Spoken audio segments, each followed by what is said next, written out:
ভক্তমণ্ডলী, আমি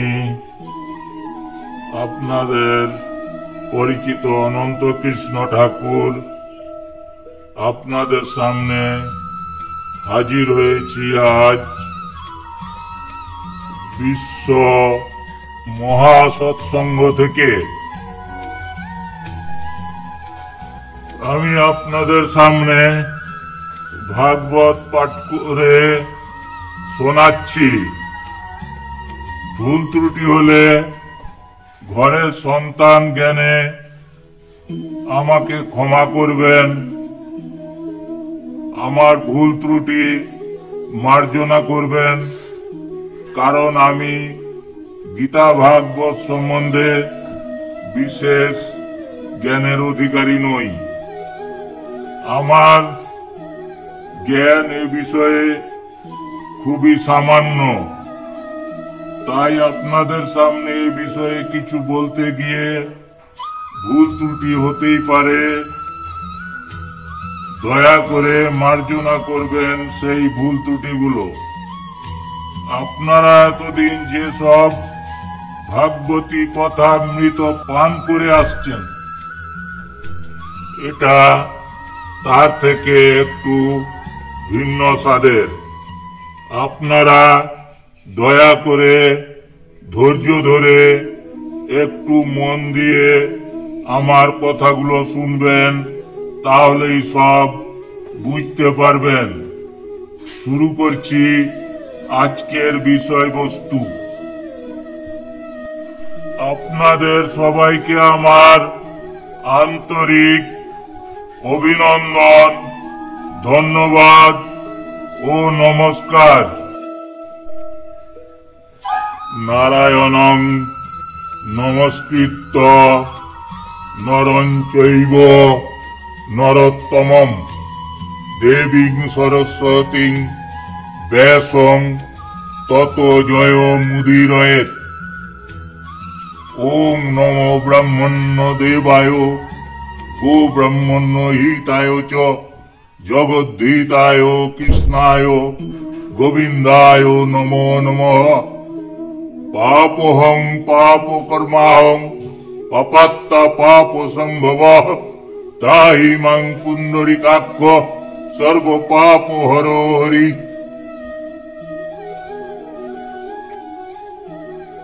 শ্রবণং কীর্তনং বিষ্ণু শরণং পাদ সেবনং অর্চনং বন্দনং দাস্যং সক্ষমাত্ম নিবেদনম।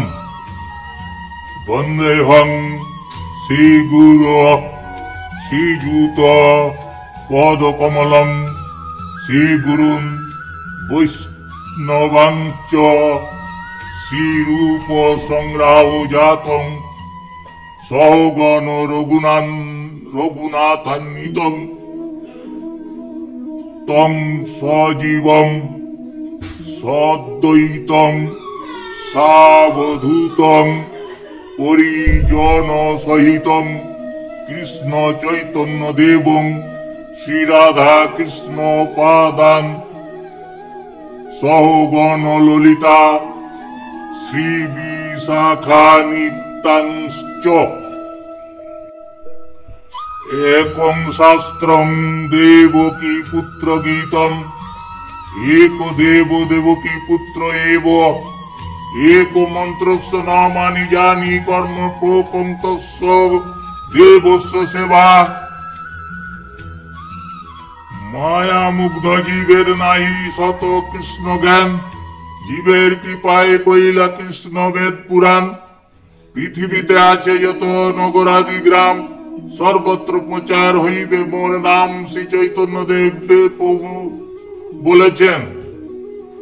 তপ্ত কাঞ্চন গৌরাঙ্গী রাধে বৃন্দাবনেশ্বরী বৃষভানুসুতে দেবী প্রণমামি হরিপ্রিয়ে। গীতা ও শ্রীমদ্ ভাগবত এর মধ্যে পার্থক্য কি, এ বিষয়ে আজ আমি আলোচনা করব আপনাদের সামনে।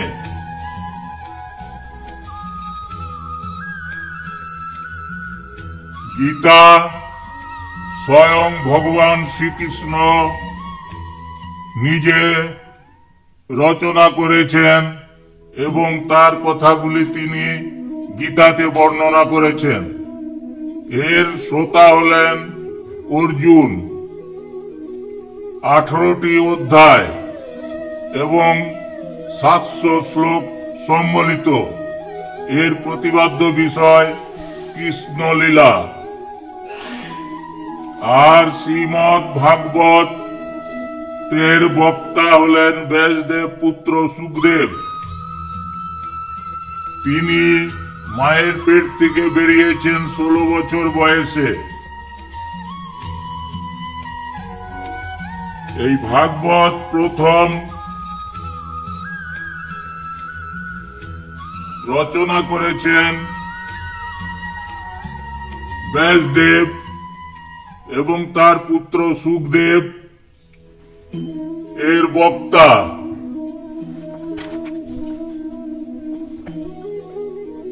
আর শ্রোতা হলেন অর্জুনের পৌত্র পরীক্ষিত রাজা। এর 12 স্কন্ধ। কুরুক্ষেত্রের যুদ্ধে তার ইচ্ছায় পঞ্চপাণ্ডবরা বেঁচে ছিলেন, আর তার ইচ্ছেতেই মহারথী কর্ণ মরেছিল। তাই তো বলা হয়, সর্প হয়ে দংশেন তিনি, ওঝা হয়ে ঝাড়েন, করোনা হয়ে মারেন তিনি, বৈদ্য হয়ে বাঁচান। অতএব শ্রীমদ্ ভাগবত আর হচ্ছে শ্রীমদ্ ভগবদ গীতা, এর পার্থক্য বুঝলেন। ভাগবতের প্রথম শ্লোকটাই হলো ওং নমো ভাগবতে বাসুদেবায়। আপনাদের কাছে মহতি ভাগবতী কথা বললাম, এবার আপনারা তার মর্মার্থ বুঝবেন। এর পরবর্তীকালে সুযোগ হলে আমি আপনাদের কাছে ভাগবত সম্বন্ধে আরো বহু কথা বলবো। আজকের মতো এখানেই শেষ করছি ভাগবতী মহতি কথা। আপনাদের সবাইকে আমার আন্তরিক ধন্যবাদ ও নমস্কার।